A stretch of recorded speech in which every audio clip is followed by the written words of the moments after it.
I wanted to bring that to the forefront. I was like, hey, you know what? Not everybody needs to buy a house. Not everybody needs to sell a house, but everybody can give back and support their local heroes. And I think the foundation is a great way to showcase that. Homes for Heroes has always been a great extension of the real estate that I do. My father was a fireman. He was in the military. So it was really the reason that I got behind this. And I had served so many heroes through the years. And this just is another great way to get involved.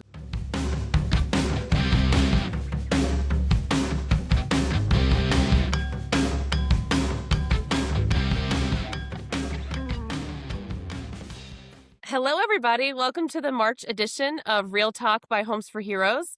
I am here today joined by my co-host, Matthew Ferrara. We are very excited to bring you this latest edition of our podcast. In case you missed it, we had a wonderful podcast in February that featured our founder at Homes for Heroes, Ruth Johnson, and our foundation director, Jay Flynn. So if you have not gone back and listened to that, I highly recommend. There was some amazing nuggets in there about how the company got started, where the company's going, and just some amazing things that we're doing in the real estate industry today. Matthew, I'm going to turn it over to you to get us started. All right, great. And I definitely encourage people to take a moment to go back to the last episode. Ruth and Jay were fantastic. What a great conversation. And it really does add great perspective to the work we're doing here at Homes for Heroes. Thanks, everyone, for listening and watching to this episode as well. We want to remind you to tell your friends, be sure to share, be sure to click the subscribe button, because Homes for Heroes only gets better with more and more people that we could reach. So we appreciate you once again spending some time with us. We have a great conversation lined up for you today, not only with a couple of amazing guests, but they're doing some very interesting and amazing work. So we thought you would love to hear this story as well. Welcome to Real Talk, Chase Mason and Matthew Cuchelo. And I'm going to invite them to just tell us a little bit about themselves. And we're going to jump into some really cool work that they are doing, I think is going to inspire our audience. So Chase, Matthew, thanks for being here. Chase, tell us a little bit about yourself. Oh, I appreciate it. Thanks so much for having us. Well, I guess a little bit about me. Lending side about 4.5 years. I've been in real estate for over 13 as an investor. But my background on the hero side, I'm a Marine Corps veteran myself, and then also a federal law enforcement officer. I spent over a decade in the Secret Service. So again, I lived and walked the hero life, and I love giving back and serving. And this organization is fantastic, and I'm so proud to be a part of it. Well, thank you so much for your service and also for being a member. And I'm super tempted to ask you a million questions about being in the Secret Service, but that's not our topic here today. Maybe we'll have a special episode. Yeah, next time. That is great. Matthew, welcome. Tell us a little bit about yourself. I've been in real estate for just about over 20 years, live here in Charleston area, and I have 3 boys. I have 5-year-old twins and a 7-year-old as well. So I try to keep busy, and the Homes for Heroes has always been a great extension of the real estate that I do. It's something that I have really enjoyed being a part of. My father was a fireman. He was in the military. So it was really the reason that I got behind this, and I had served so many heroes through the years. And this just is another great way to get involved, that we'll be talking about today. Great. Well, we're glad to have you and your hero family affiliated as part of the Homes for Heroes family. So, gentlemen, you are doing some really cool stuff. I'm going to ask Chase to set the stage. Just take us back a little bit as to the origin of something that is not just necessarily unique, but a really exciting way to create engagement with the broader heroes community that is out there. So, Chase, I want you to tell us about Bets for the Brave, really, which is this amazing event you've created, but take us back as to where it started. Sure. So this kind of started about 2 years ago. This was a 2-year learning process too, but 2 years of implementation and research.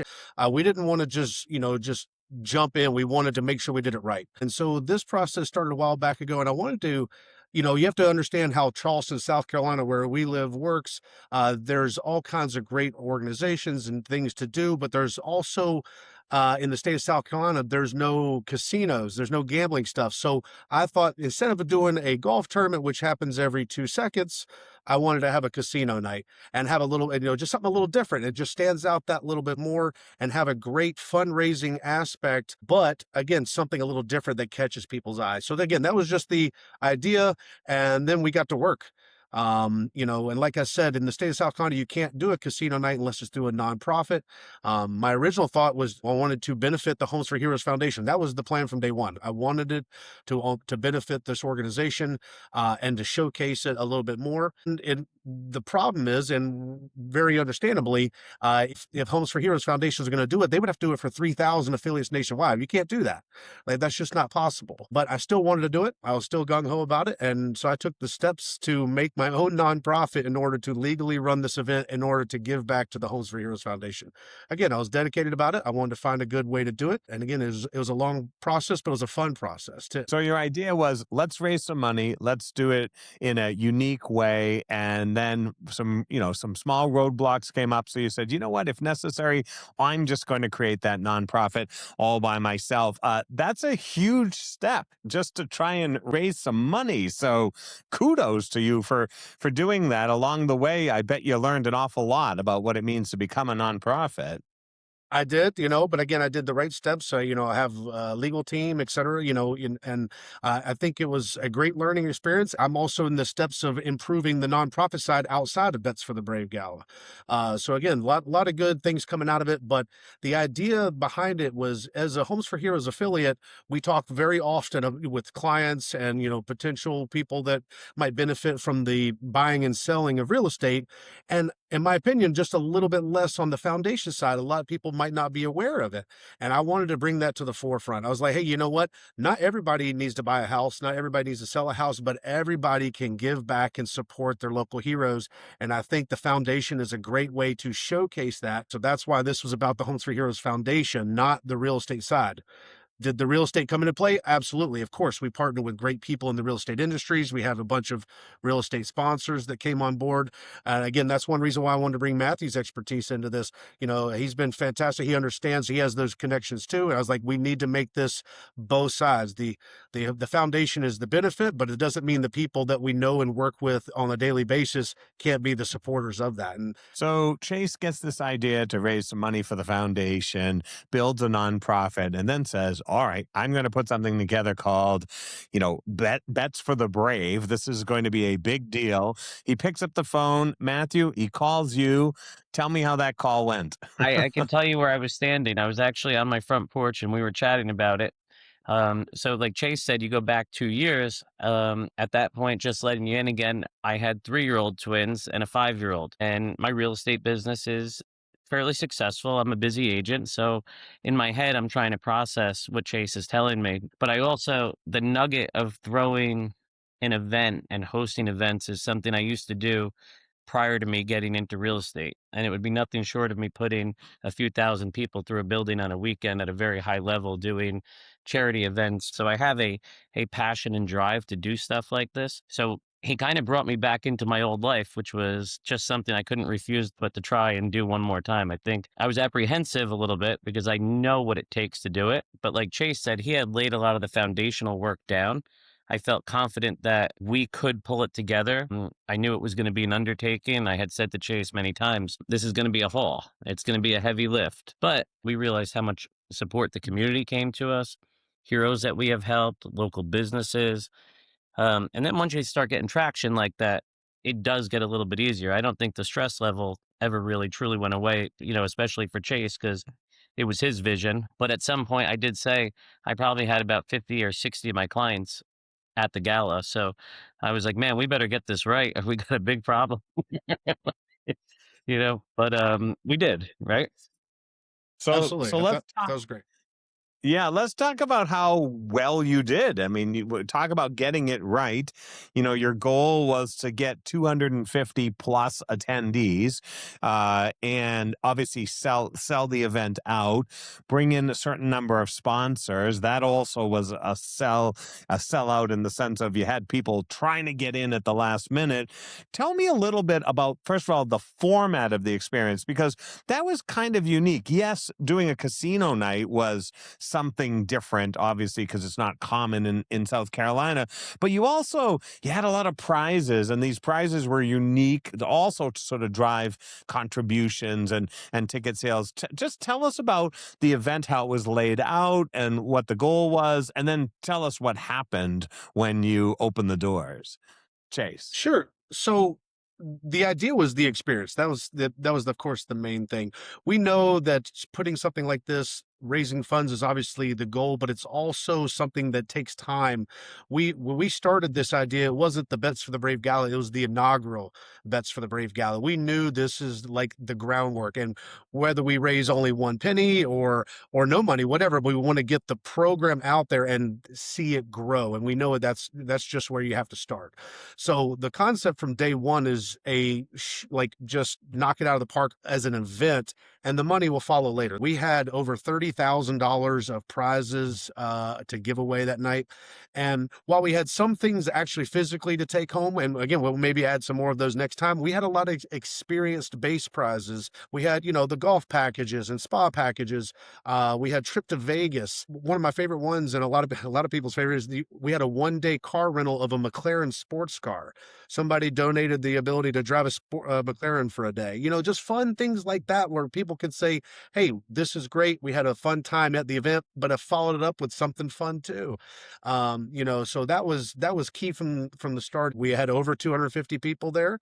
Our goal on the front end was 30 sponsorships, and we had all 30 taken.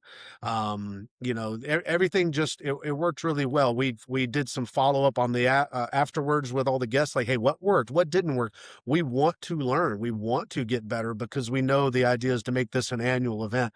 Matthew, let me ask you, tell us a little bit about how you structured it and brought to bear your previous experience in this space. Well, I think the one thing that I was going to kind of hit on right there was when Chase and I first had lunch that day, we had to decide who and how do you get people into the room, right? And naturally, we decided that our sphere, which is real estate based, attorneys, lenders, mortgage brokers, bankers, that really is our sphere. So we use that to kind of set the base. Then we got someone involved who is, it's called Charleston Real Producers. That's another extension of real estate within the community that we all work in. So that was really our foundation. And I think that's what was important, because at one point we were trying to figure out, where do we tap into people to get them to come here. So we used what was natural to us. What was exciting was that how many people got involved that were not in that community as we got further along. Um, so I think that was the first piece that really needed to be laid out. How were we going to attract people, and what was going to be the forum to do that? And I don't cold call as an agent, but I can tell you I made a ton of cold calls calling agents that I've worked with saying, hey, I know we had a nice deal. Come to the event. I felt like that's all I was doing sometimes, right? Chase and I would call and be like, we got another person coming. We got another person, you know? It it went really well, and there's little small aspects too of getting people there that we didn't think about ahead of time. It just kind of went into it. I remember one gentleman said, "Hey, I can't be there. The date doesn't work, whatever it was, but hmm I want to buy 2 tickets if you can donate them to a fireman for us." And that literally it did a switch where, because instead of like, hey, we wanted people to do it, like, hey, we want people to support what we're doing. If you can come, great. If you can donate $10, if you can put a prize out there, if you can sponsor, just get involved. And quite often there's a lot of people that just couldn't come for the date or the time, and they donated tickets to have heroes came. We had a bunch of teachers be able to come. We hmm had firemen, we had police. Obviously we would want the heroes there, but the fact people would donate a ticket so they could come was just a phenomenal step. And we already have ideas how to make that, to improve that for next year as well, to have more heroes there and have more involvement like that. Yeah, so I want to just tap into that for a moment here. I mean, you have a permanent website now, right? So you've got betsforthebrave.com. This is something you mentioned. Your concept was to call it inaugural in the sense of raising your own bar, setting the standard to say, we're going to do this more than once, which I love. You had a lot of in kind contributions, but also participation, people who just wanted to contribute in whatever way they could, whether it was, photos, whether it was, as you said, buying some tickets because they couldn't be there, or making actual donations or in kind donations. In a way, while you were trying to raise money for the foundation, you also activated the greater community. You just activated people in something that is uplifting and positive, and it will have, lasting ramifications. Are you seeing some ripple effects? Are you seeing people like already talking about next year, or maybe just following up afterwards saying, hey, I was unable to be involved, but maybe I want to be involved, or just want to connect with you because of the fact that you're doing something really cool in the community? I think, especially from a real estate perspective, this must have had some very positive ripple effects. Talk to us a little bit about that. I think there's some of that happened instantly that night. I had numerous people, and maybe Matthew did as well. I had numerous people come up to me and said, make sure I'm involved next year. I'm talking about sponsorship. So, like, I want my logo up there next year. I had at least 2 or 3 agents come up to me and say, hey, I don't really know about this program. Can I get involved? They want to maybe join as affiliates. Hmm. Like, those kind of the conversations happened that night, let alone what's happened afterwards. People sharing their photos. They have their own. We just uploaded, what was it, 1 or 2 days ago, we uploaded the professional photos from our photographer onto like a Facebook page, so people could share those out and, tag themselves when they see them. These things are still coming in. We have a video that's almost done. We want to, again, not just showcase the event, but the program in general, and have those ripple effects like you're talking about. Hey, not for a business sake, but again, for an organization's sake, get more involved, become an affiliate or what have you. Hmm. There's all kinds of ways that people can then help our heroes, and I think that's a good thing to do. Cool.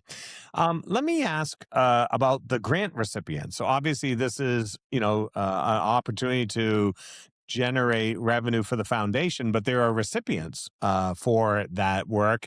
Tell us a little bit about their stories and what happened. Yeah, so that was also from day one. Not only did I want to have the idea of the Homes for Heroes Foundation be the beneficiary, but that doesn't showcase what the Homes for Heroes Foundation does.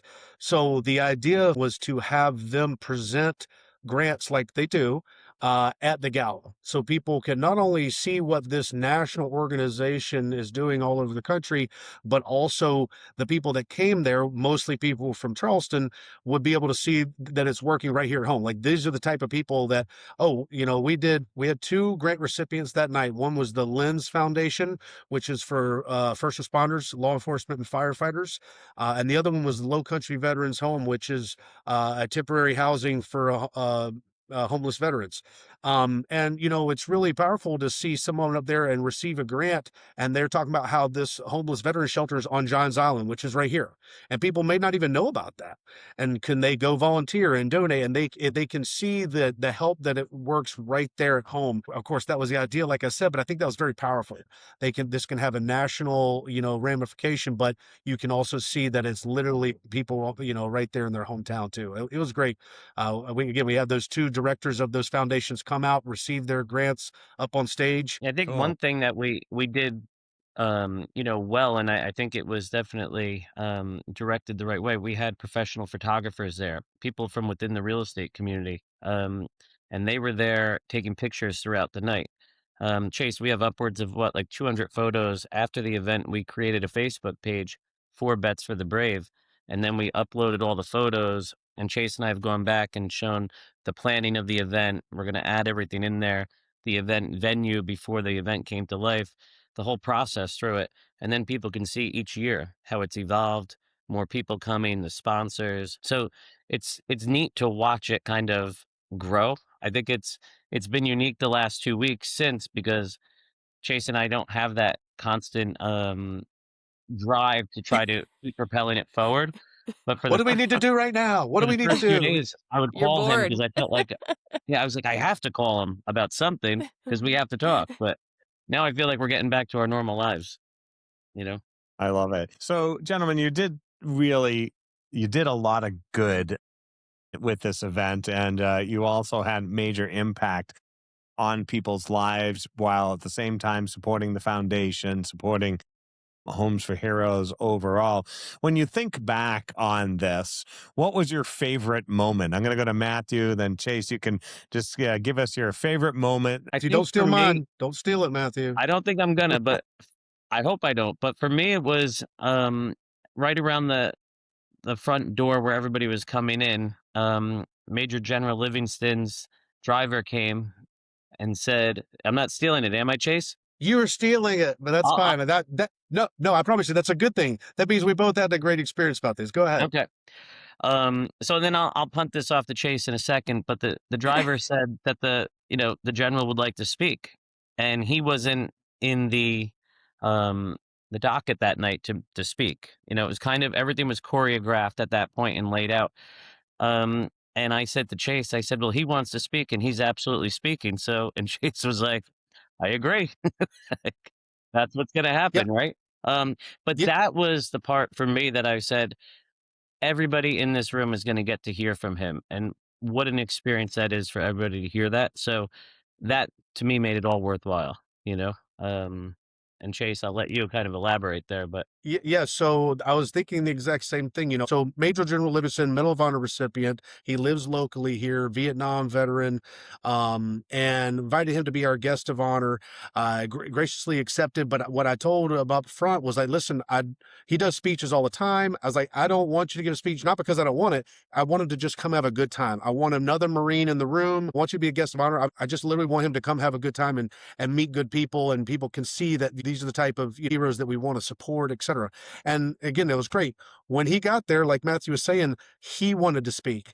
And who's going to turn down the general? Nobody, nobody's going to do that. And I was like, absolutely. So this, again, him getting up on stage, people's, you could hear a pin drop. People wanted to hear it. People loved that. mhm, And it was not planned, which was phenomenal. Again, I loved the fact he was wanting to do that. He felt the excitement in the room. He wanted to just get more involved himself, and he volunteered to do that on the spot. And I had numerous people afterwards say, "Hey, that was fantastic. We got to hear from a Medal of Honor recipient." And it was just a great little icing on the cake that we weren't expecting. And that's one reason why it was probably my favorite too, just like Matthew. So Absolutely amazing. Absolutely. Leanne.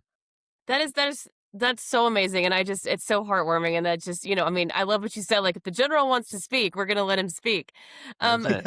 one more question, just before we wrap this up. What advice would you give? Obviously, having a partnership is important, and both of you working together was important. But let's say somebody is watching and they want to put on an event like this, and it might seem daunting to them. Like, how do Mhm. I raise this money? Where do I get the sponsorships? They don't have experience like Matthew has. Like, what advice would you give to somebody who really wants to have an event like this to give back? How do they get started, and how do they start the process of planning something like this? Chase, there. Well, I can go first on that. So, Yep. yeah, so there's two ways, in my opinion, you could do it. You don't, just because we put on, again, 250 person event is our first one. We do have experience doing that. Matthew did that for a living in the Secret Service. I used to do presidential events, all that stuff. So I've done 100,000 people rallies and stuff like that. So again, the idea doesn't mean you need to start big. The idea is start. Find something you're passionate about that you want to do. Like, if I did a golf tournament, like I said, even though those are fantastic, again, raise good money, a lot of people have fun with it. I'm no good at putt-putt. I'm not gonna be good making a golf tournament.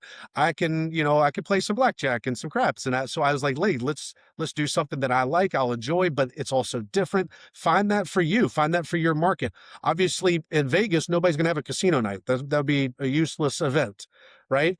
So my point is, know what's big for your market. Is it a fishing thing or whatever? Just find something that you can enjoy, being involved in, that might be a little different, that stands out for your community, and do it. 10 people, 20 people, it doesn't matter.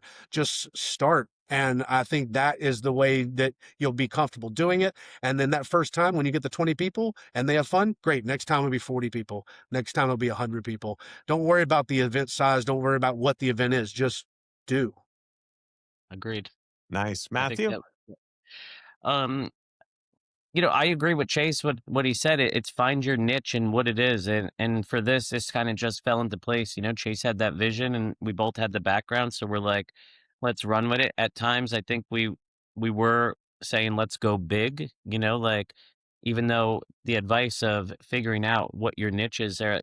I had a lot of people call me and say, I really enjoyed getting dressed up. I really enjoyed the music. I really enjoyed it was just a great night out downtown Charleston. Not what they expected from a realtor lender event, but just a gala that was, exceeded everybody's expectations. My wife and I can't wait to come back next year. So, I mean, those are just the emails that I've received. So, I think Chase's input there is spot on. It's start where you feel comfortable, but know that the resources are there and know that your community most likely will get behind you if you do the outreach and the legwork. Nice. Well, I think about your story, gentlemen, and I think there are so many positive angles to this. Putting on an event just where people can go out and have a good time and be part of the community and engage and network. We all could use a little bit more of that in our lives these days, but also connecting the ability to do well by doing good, right? Using an event to raise intentionally some funds that will go to important causes and not just support the real estate ripple effect of it, but because you care about these causes deeply. I'll just wrap my part by saying I am no general gentleman, but I definitely salute you on this for sure. And if the general wants to speak at your event, I'm pretty sure you're doing something great. Well, gentlemen, thank you for being with us. Thank you for sharing your story with everyone watching. And also just thank you for being part of Homes for Heroes. It's really just another example of what makes this network so very special. Leanne? I completely agree, Matthew. And on behalf of the Homes for Heroes team and family, Chase, Matthew, thank you. Thank you for making a difference. That's what we're here for. That's what we're trying to do. And like Chase said, whether you go big or go small, just go. Just do something. If you have a passion, if you have an excitement, just go do it and make a difference. So thanks for joining us for Real Talk in March, and we'll see you in April.